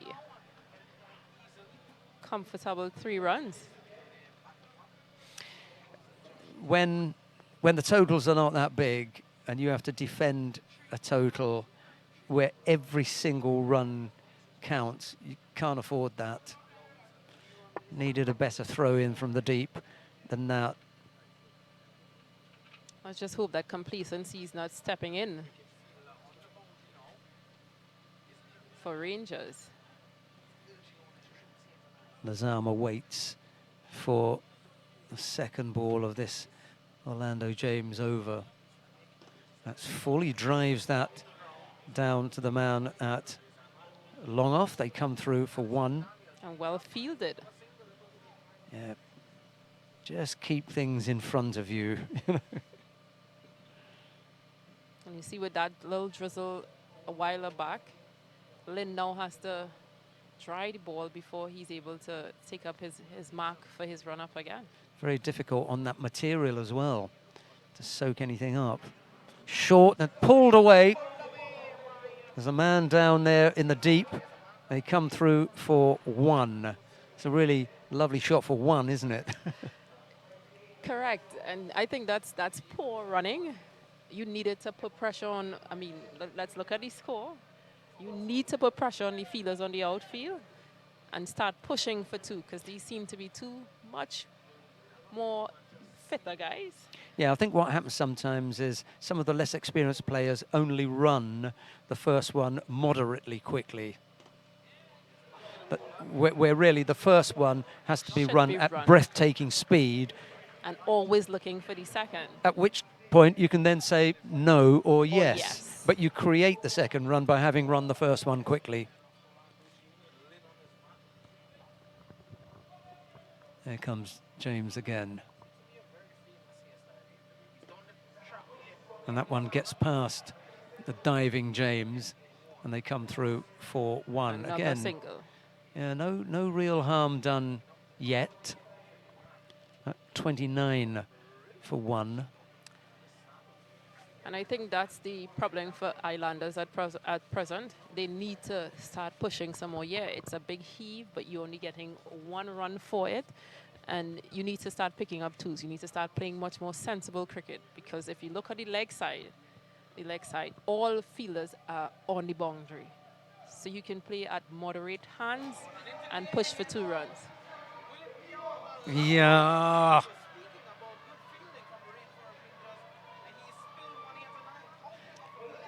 Well, that is a little bit of inexperience there from the man in the outfield, because whenever it's up in the air and you've got a man who's got gloves on, you have to give it to the man with the gloves. Correct. And one fielder is the only keeper is down at present. I mean, we were asking for 2 runs, or I was asking for 2 runs, but not having a fielder down, having a clash. Lamont's back up on his feet, by the way. He came off worst, although he's the bigger of the two who came in for the clash. We're going to have a strategic timeout, and I'm definitely going to be moved from this position now. It's been an absolute pleasure, Stacey Ann. It's nicely balanced, although the weight, I think, is with the Rangers, to be honest. And I think we're going to have the timeout ad, and then someone else is going to come in and join Stacey Ann.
This game here, Little Tobago Islanders 31 for 1. We are in the second half of their reply. Here with me tonight is Jason Prasad, and I am Soren Bishop, and we are going to guide you through the last half of this semi-final encounter. Good night, Jason. Hey, good night, Soren. And as we said, being evenly poised, it's also an indication that 5 overs would constitute the match. And if at this stage the rains were to come down from the heavens, it would be an over-by-over comparison, and the Islanders would be way behind. So they're going to have to do some catching up from here. Well, we're hoping that the rain does not spoil proceedings here. We have a bowling change. It's Shafi Shepherd coming from the river end, and he will be bowling to Leron Lizama. He's on 14 runs at the moment. It's 31 for 1 for viewers at home. Shafiq Shepherd is going to be running in at this time. He's coming over the wicket. He bowls one short. Leron Lizama just slaps that one down to the mid-wicket boundary. Seems that Addison Daniel out there sends in the return, and I've been hearing the captain urging the players to return the ball on the 1 bounce so that the throws do not go into the lights and they afford the batting team any overthrows. Shepherd will be running to Ramsey now. Ramsey on 7 from 4 deliveries, has shown some attacking intent. Well, we know that if there are 2 batsmen who can run down this total of 92, they are exactly 60 runs away from the target. As there's a change in the field setting here for Ramsey. He's a very stylish right-handed batsman, and we know what he can do. Shafi now runs in, and he delivers one that is shorter, and it's signaled wide by the umpire. Ramsey looking to get inside the line. I don't think that is the ball that the skipper would have wanted, because he would have put 2 fielders square on the offside and asked Shepherd to bowl maybe that length but not that line. Yeah. Jason, if you were Nathan Stewart at this time, what do you think would be going through his head? I think he has the right intent there. Fielders square of the wicket. He's going to bowl short into the wicket, and Shepherd bowls to Ramsey, who's pulling again out to deep square leg. McPherson, I think that is, returns the ball to the keeper. As I was saying, Soren, he seems to have a clear plan, and I think his players are following that plan, because he's asking his bowler to bowl into the wicket on the back of a length with protection, square of the wicket on both sides. So that takes out the straight option for the batsman unless there's a really flat-batted shot. Well, with Lizama at the wicket, we know anything can happen as he waits on Shafi Shepherd to run in. And he's bowling one short of a length. He pulls that one to the deep mid-wicket area. Yeah, as I was saying, sir, and it's a clear plan now, and the batsmen could probably set themselves for the short delivery. But with the inconsistent bounce, you're going to still have to judge the bounce after the ball pitches. So far, Lizama has been very cautious in his knock of 16. We know that he's an attacking batsman. He likes the ball to be coming onto that bat. As Damian Ramsey, he'll be facing Shepherd.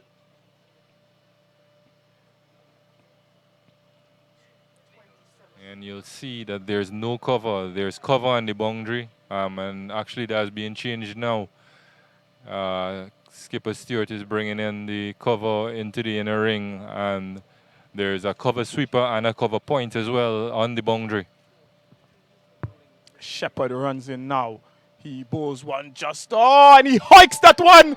Oh, that's a fine shot for 4. One bounce into the boundary there, deep fine leg. And that was just a classy shot, just what the doctor ordered here by Damian Ramsey. Exactly what you were speaking about, sir. And classy batsman is Damian Ramsey. He has these pickup shots, and with the plan set by Skipper Stewart, he's already realizing that there's only going to be short pitch deliveries, and he's going to get under them and clip them over that square leg and fine leg area as the field is adjusted and the cover point comes into the boundary and fine leg drops back. So the game nicely poised there as Shepherd runs in. He pitches one up. Ramsey flicks that one again down to deep fine leg. Picks up now by the fielder. He fumbles with it. They now turn for the second, and they come up. 2 runs completed. And so they are putting a lot of pressure on the batsman here, Jason. On the fielder, sorry. You're not going to run out Damian Ramsey. He's one of the fittest guys I know in Tobago, still playing this game. But looking ahead to what is to come and how the Islanders can approach this, I would think Adrian Alexander and Andy Davis are going to play an integral part in whether they get to 91 or not. Well, with Damian Ramsey and Leron Lizama at the wicket, we know that the Little Tobago Islanders are going to fancy their chances of running on this total. As Shepherd runs in with the 5th delivery here, and he pulls that one again down to the fine leg, and it fumbles. 4 runs. Sloppy fielding there, Jason. Yeah, that was a horrible misfield. I think that was one of the youngsters on the boundary. Seems to be Ezekiel Jofield, maybe. And as I said, Ramsey has that pickup shot in his arsenal. I've seen him play it so many times over and over again. Once you drift down the legs of Damian Ramsey, he's going to play that shot over and over again. Just predicted. At the end of over number 6, it's 45 for 1. Little Tobago Islanders are in pursuit of 92 runs. Yeah, so they now require 47 runs to win. 47 runs to win from the final 4 overs at a rate of just under 12 runs per over. So at this position in the game, I don't think either captain uh, has an advantage because Nevin Stewart with his young troops, he has to definitely urge them on, give them that inspiration. Last night we saw this game. It was a dead rubber game. However, it probably was a dress rehearsal for tonight's encounter. Last night he could have taken the chances in having his younger players, giving them some chances, but tonight he has to definitely be tight. As James bowls one into Lizama's pads, no run, it's a dot ball. It now puts pressure on the batting team.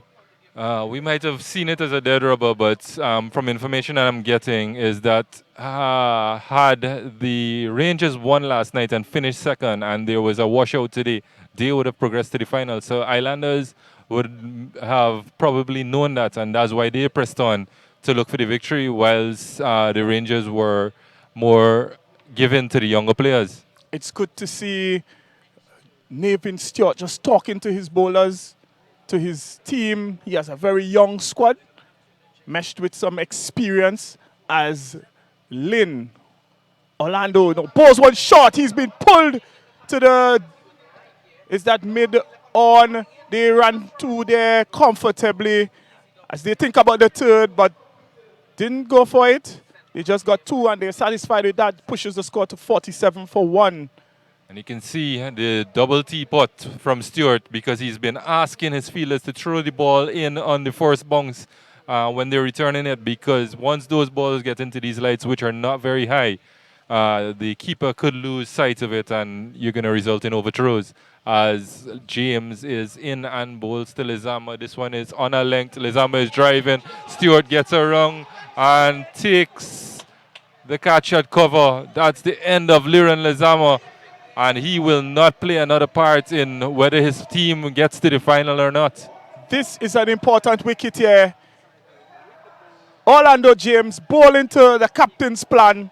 Don't give Lizama any space. Bowl it straight to the mid-stump and let the batsman decide what he wants to do with it. It resulted in Lizama's demise.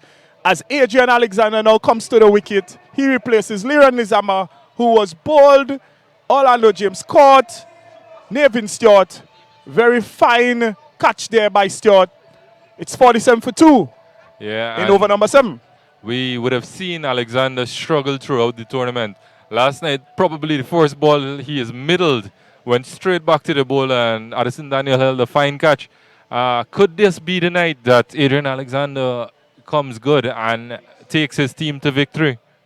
Last night we saw Adrian Alexander clobbered one very ferocious stroke back to Addison Daniel, who took, for me, could have been the catch of the tournament. But as James runs in to Ramsey flicking that one off his legs.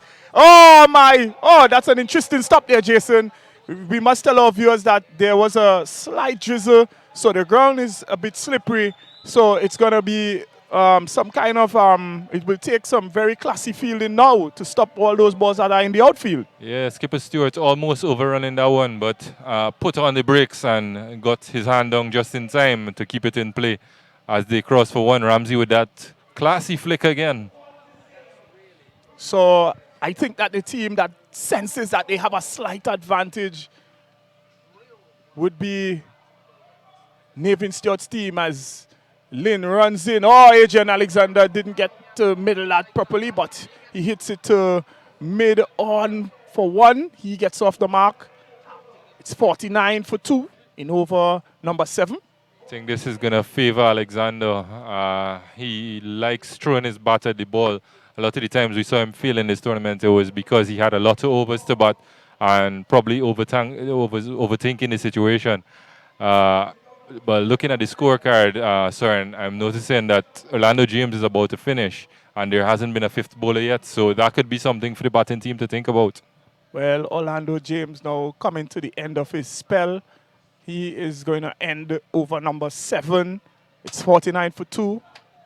He is going to be bowling to Damian Ramsey, who is on 19 runs. We feel, is the key to this game. James runs in, he bowls one straight up in the drive. He just swings his bat, and that one is a misfield there. It's short mid-wicket by, is that Josh Telemack? Yeah, that is Telemack overrunning the ball, and the cross for 2 takes the score to 51 for 2 as we hear a word from our sponsors.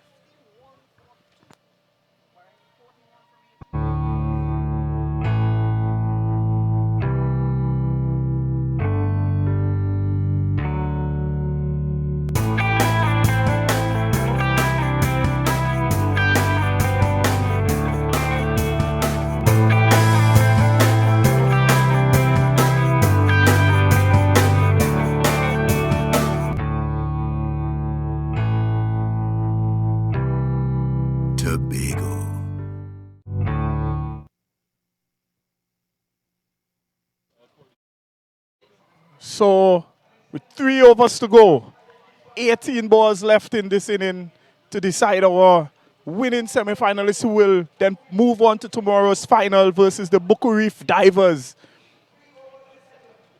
We have the Rainforest Rangers trying to see what they can pull off here. You have the experience of Stuart and Ned and Lamont. We have the young talents of James and Telemack. But will that be enough to take them to tomorrow's final, Jason? I would have thought that Stewart probably would have introduced his 5th bowler here, but he's going with Shepherd, who's going to bowl out. So there's going to be 2 other bowlers bowling the final 2 overs of this match. So let's see what Alexander does. Stewart seems to have set the field for back of a length bowling again. As Shepherd is in and bowls to Alexander. He is full pitched, and Alexander drives this one to mid-wicket. Crosses for the single. Stewart has a shy at his thumb, but not connecting, and they get that extra run. So it's 52 for the loss of 2. 40 runs they required now from 17 deliveries. That was an excellent pickup there by Shepherd, just backing up to Nevin's throw as it brings Alexander. It brings Ramsey on strike, actually. And we have identified him as the key player at this moment of the Little Tobago Islanders inning. He has to be the one that has to bring it home. And adjustments being made to the field. Again, strengthening the onside with deep mid-wicket, deep square leg, fine leg on the boundary, long on the boundary. See, there's a cover sweeper, the only man out in the offside, and actually no third man in place. Nevin Stewart is ensuring that he gives his bowlers the required instructions to just carry out the game plan. The game plan is not to give Ramsey any space. Do not pitch it outside or pitch it down the leg side, because you know what that can result in. A Shepherd now leaves the riverside end. He passes the umpire. He comes up. He bowls one right up in the drive. That one down the leg side. The umpire signals wide. The batsman scampered for one more single, one more extra. That will push the score on to 56 for 2. 54 for 2. That is 2 wides that would have scored there. Requiring now 38 runs from 17 deliveries. We might identify Damian Ramsey as the man to go on throughout the innings, but he has to have help, and Alexander showing intent but not making the necessary connections as yet. Seems as though for the viewers that seems as though I am being a little bit too overly enthusiastic about the Little Tobago Islanders getting to their victory target. But it's actually 54 for 2. A Shepherd runs in, he bowls one right up in the drive. That's an excellent delivery, Jason. These are the type of balls that you need your bowlers to be bowling at this time. Yeah, Alexander maybe losing his shape a bit, trying to heave that one more to the leg side when he could have probably looked at extra cover, because mid-off is also inside the boundary. So you clear anywhere in that region from extra cover to mid-off, and you have a clear-cut chance at getting a boundary. I kind of like the tactics and the captaincy of Nevin Stewart at this time. He knows the team that he has. He's trying to dig in to the strengths of his team at this moment. He has a very youthful side As I said, he has a side that's mixed with youth and experience as Shepherd runs in over the wicket to Alexander. He popped that one short. Alexander just punching that one into the cover region. The batsman turned for the second. It's a very good run in there by these two batsmen. Jason. Yeah, you might look at Adrian Alexander and think he might not be the most agile guy in this batting lineup, but he gets back pretty easy for that second run. Adrian Alexander, very burly, well built, very strong batsman. Don't take any chances with him. You know that the damage that he can do to any bowling attack. As Shepherd runs in here, he bowls one right up in the drive. Oh, just a misfield there past the bowler. And the batsman went there for one run. Pushes the score on to 57. We are in over number 8. It promises to be a very exciting finish here if this has to go down to the wire. Yeah, 14 deliveries left in innings, 35 runs to get. I'm sure Ramsey is going to be looking for maximum here. If he can get 10 runs off these 2 deliveries and take it to 25 in the last 2 overs, they may have a chance. But with every delivery that doesn't cross the boundary, the Islanders' chances of getting to that final are slipping away. I see advantage Rainforest Rangers as Shepherd runs in. He pitches that one too wide. I know that the umpire is going to signal wide at this time. Yeah, it seems as though the plan has changed, and that's what I'm saying again. And we were talking about the captaincy of Nevin Stewart. Shepherd's first over was more back of a length, forcing the batsman to score square of the wicket, but now he's looking to hit those baseline Yorkers, as we call them, and the batsman not getting under them. Shepherd bowls to Ramsey. Ramsey's pulling to deep square leg. They cross for one. That's Jaden Kent out there, and he gets onto it quickly and sends the return to the keeper. Only chance for one for the Islanders. 59 for the loss of 2 with 13 balls remaining. High percentage scoring shots to the leg side for Damian Ramsey. He is going to hike everything, anything off middle or leg, he's going to go leg side. It just seems as though that's his shot for the night. He's going to take advantage of it as Shepherd. He's going to be bowling the final ball of the 8th over. He's going to be bowling this ball to Adrian Alexander. As he passes the umpire now, he pitches one up and Alexander swings again to deep mid-wicket. And they're going to take one after the end of over number 8. It's Little Tobago Islanders 60 for 2. We have 12 balls remaining, 32 runs to get.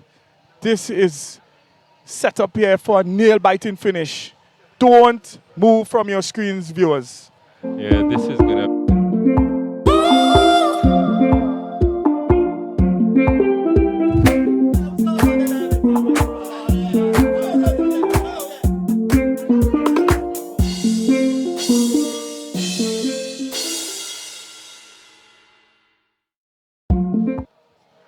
Yes, so we're back. 32 runs to get from the final 12 deliveries of the innings. Nevin Stewart's Rainforest Rangers are going to have to go to 2 new bowlers, and it seems as though they're turning to leg spinner Addison Daniel, who's going to be bowling to Adrian Alexander. So this is an interesting change here from Stewart. 12 balls to be bowled in this inning here. Addison Daniel, quite an interesting change. This is the do or die over, Jason. Yeah, and Stewart setting a leg side dominant field. Four players back on the boundary in the leg side. There's a deep. Actually, there's going to be an adjustment. Stewart comes back to long off. There's a cover sweeper, long on, deep mid wicket, and a deep square leg in place as Daniel tosses the ball from hand to hand. Gonna come up with those wristy leg spinners to Adrian Alexander. He's in and bowls to Alexander. One that is on the leg stump, seeming to be pitching on about leg stump. Alexander swings and doesn't make connection. And at this moment of the game, dot balls are priceless. With every dot ball, the run rate climbs, the required rate getting closer and closer to 18 runs. We know what 1-6 can do as Addison Daniel pushes one shot. Oh, that's an interesting. Oh my, that was a good chance there. Chance put down. Ball hit straight to mid-wicket. You can't readily identify who put down that catch, but Adrian Alexander actually pulled that one. It was put down, and they scampered for 1 run. Pushes the score to 61 for 2. Think you may be friends with that fielder, Mr. Bishop. You're being very generous. I can clearly tell that is the debater is Ansel Ned. Oh my, Ansel Ned, he put down that opportunity. That one is going to be talked about after this game for sure. Addison Daniel now, he's bowling some leg spinners. He pitches, oh boy, and that one is hard straight onto the roof of the Sid Gray complex. That's 6 runs.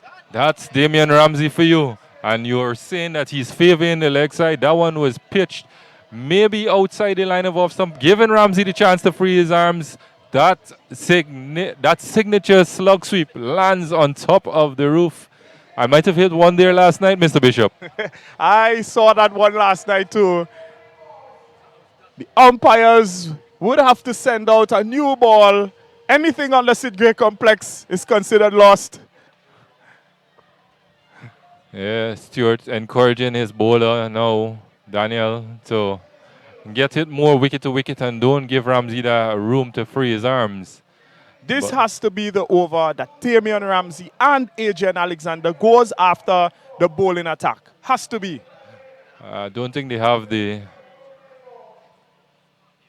leisure of not going after every delivery. And the umpires seem to have an issue with the ball that was thrown in as a replacement. Seems as though Mr. Alfred is signaling that there is a cut along the seam. Addison Daniel needs to get it right here, as he would be the one that would be blamed for any catastrophic happenings here on in. Yeah, with 9 deliveries left and Addison Daniel having 3 of those deliveries, Stewart will not want Daniel to give freebies and that 25 becoming anywhere close to 15 or 12 in the last over, giving the Islanders a chance of coming away with a victory. Well, I know at this time Nathan Stewart must be just a tad bit nervous, especially in the way that Damian Ramsey is batting. He is on 28 from 12 deliveries. And as I said earlier, he is going to be the key to the Little Tobago Islanders ramping to victory here. I would have had the pleasure of playing with Damian Ramsey last year in the zonal 2-day tournament in Tobago. And he would have gotten some quick runs, although it was considered a 2-day tournament, as Daniel is in and bowls to Ramsey. This one is full, and Ramsey trying to hike it away, but only gets it a short mid-wicket to Ned for a single. Score moves on to 68 for the loss of 2, 24 required from the final 8 deliveries as Alexander comes into strike. Could this be the night for Timmy, Soren? Well, one shot, and the pressure now goes back to the bowling team. A dot ball or 1 run, and it's all on the batting team. As Daniel, he's going to be bowling the penultimate ball of the 9th over. As he runs in now, and he bowls one just up in the drive. Oh my, that one is missed by him. He's stumped, and there goes Adrian Alexander. He's out. Finally, a big breakthrough here by Addison Daniel, and stumped by the wicketkeeper Lamont. It's now 68 for 3. Yeah, Alexander falling over, losing his balance. Keeper didn't got it in the beginning, but haul it in eventually, and Alexander could not make his ground. As we see Andy Davis walk to the crease. I would have seen Andy Davis hit the final 4 deliveries of a 40-over game this year for 6s, and that would be exactly what the Highlanders would need, 24 runs. Well, in this seesaw battle here, this seesaw encounter at the Sid Gray Sporting Complex. It's the Little Tobago Islanders. They're in a slight bother at this moment. I would say Rainforest Rangers are just having the upper hand here at the moment. But anything can happen from here. Two good hitters at the wicket. Davis has one ball to see out in this over. Let's see what he will do. As Daniel is in and bowls to Andy Davis. This one is pitched outside the off stump. Davis punches to cover, and they only get a single. 69 for the loss of 3, with the final over requiring 23 are the Islanders. You're going to wait to see who Mr. Stewart turns to bowl his final over. Well, Nathan Stewart would have bowled a lot of his top-class bowlers early up in the inning. We are looking at the bowling card. We see Stewart is bowled out, Ned is bowled out, O'Malley James, Shafi Shepherd, and Addison Daniel. He bowled the one solitary over. And let's see who is going to bowl the final over. It seems as though they're turning to the left-arm orthodox of 14-year-old Josh Telemack. Stewart now will be defending all those boundaries and hoping that his bowler can sneak in 2 deliveries that do not go for boundaries to ensure that they secure this victory. This is immense pressure on a 14-year-old. However, we have had the opportunity to see this youngster play cricket at the national level. So he's no stranger to the spotlight. Yes, he would have been with us in the Tobago senior team on that tour, well, the UWI T20 tournament. And he would have played both games and he would have picked up some important wickets, even against Guyana team from the Demerara cricket, from the Maltinos Cricket Club that had some regional players in it. And he's going to be coming around the wicket to the big, powerful hitting Davis. And Davis, oh my, he's cleaned up, he's bowled him. We cannot underestimate anybody in this competition. It's Josh Telemack picking up the important wicket here of Andre Davis. He's bowled for a duck. Actually, he got one. I'm sorry, and you really wanna say something to Andy. He would have gotten one when he came to the crease, but it was a good effort. There's no choice now. You're gonna have to clear the boundaries. As we see Christian Adams walk into the crease, he is gonna be charged with getting 23 of 5 deliveries. So on the replay, I think we saw that he was stumped. Yeah, trying to verify exactly what's happened there. Seems as though the umpires did give it out as stumped. Yeah, he looked to charge the bowler to try and probably get to the pitch of it, but he was stumped neatly by Lamont. Well, Nathan Stewart must be proud of these youngsters. They have carried about themselves very well in this tournament. They had a bit of a seesaw throughout the tournament. However, tonight is what counts. It's their ability to get to the final. As, oh my, and he's hitting that one to that part of the ground. And they scampered back for 2. I'm surprised that Ramsey was looking for 2. He's already setting in, and it's just the final 4 deliveries with all boundaries required. And he would have scampered back for 2 and is stranded at the non-striker's end while Christian Adams tries to make the most of these last 4 deliveries and getting these 21 runs. So Josh Telemack would not be bothered by those 2 runs at all. He is just trying to limit the batsmen to singles or dot balls. Christian Adams must get this one over the rope. Oh boy, and Christian is hitting that one. And we're waiting on the umpire signal. That's 6 runs. Just what the doctor ordered again. And the pressure is put back on the bowler. Yeah, I would have had the pleasure of playing under Christian Adams for the Tobago senior team, and I keep reminding him of an innings that I saw where he would have hit a lot of balls in that area, more of a slug sweep than a punch, but whatever way he gets them over the boundary now is all that matters. As Telemark is in and bowls to Adams again, who is hitting straight. That peeled off the edge to backward point. He was looking to hit that straight.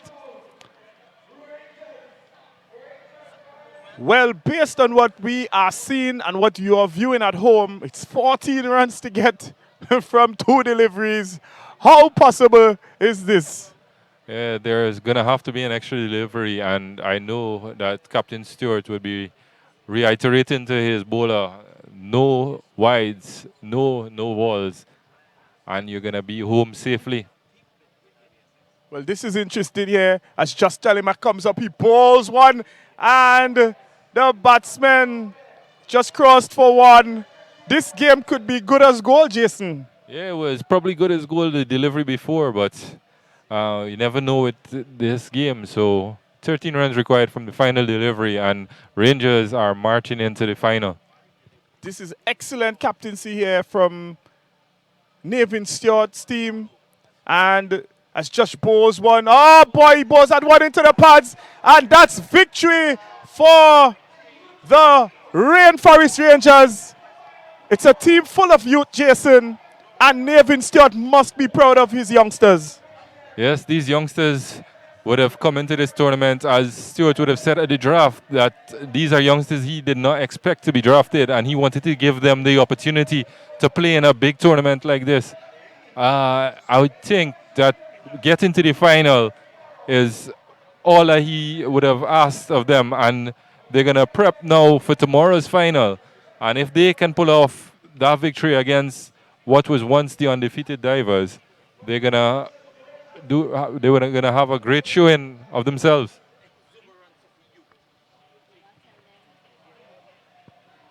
So there we have it, folks. The final for tomorrow night's game. It will be the Buku Reef Divers versus the Rainforest Rangers. Nevin Stewart versus Jaron Alfred. It promises to be quite a mouth-watering encounter. Yeah, and I would say that this is an evenly poised final now, because the Rangers, who would have won 2 games in their preliminary stage, 1 less than the Islanders, are now into the final. And with the last place team beating that previously unbeaten Divers, this is anybody's final now. So for viewers who are at home, preceding the final for tomorrow night, we have a big encounter. It's the Chief Sec 11 versus the All-Star team, a team that will be led by Chief Secretary Ansel Dennis. His team would comprise of the likes of Kyron Pollard, Dwayne Bravo, our commentator early up tonight, Stacey-Ann King, Nicholas Puran, Darren Bravo, Marcus Daniel, Salandi Sobers, Yats. Those are some of the names who I saw on the team sheet for tomorrow night's encounter.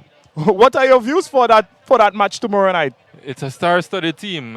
You might not know all the names there. You know the West Indian players, but some of those names, the Chief Secretary himself, a former national player, Marcus Daniel, Tobago's local Tobago bully, as former coach referred to him as, the guy who hits the ball to all parts of the ground.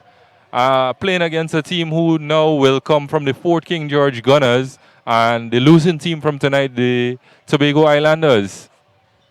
Well, our viewers who would not be able to come to the Sid Gray Sporting Complex, tomorrow's encounter starts at 5 p.m. The final carded for 7 p.m. We hope that you would have enjoyed tonight's encounter between the Rainforest Rangers and the Little Tobago Islanders. The Little Tobago Islanders could not secure passage to tomorrow night's final. It would be the Rainforest Rangers, Nevin Stewart. He would be coming up against the Jaren Alfred-led Buku Reef Divers. Please don't miss those encounters.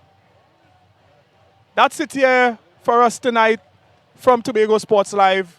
This is Soren Bishop and Jason Passad as we sign off from the semi-final encounter of the Chief Secretary T10 Blast.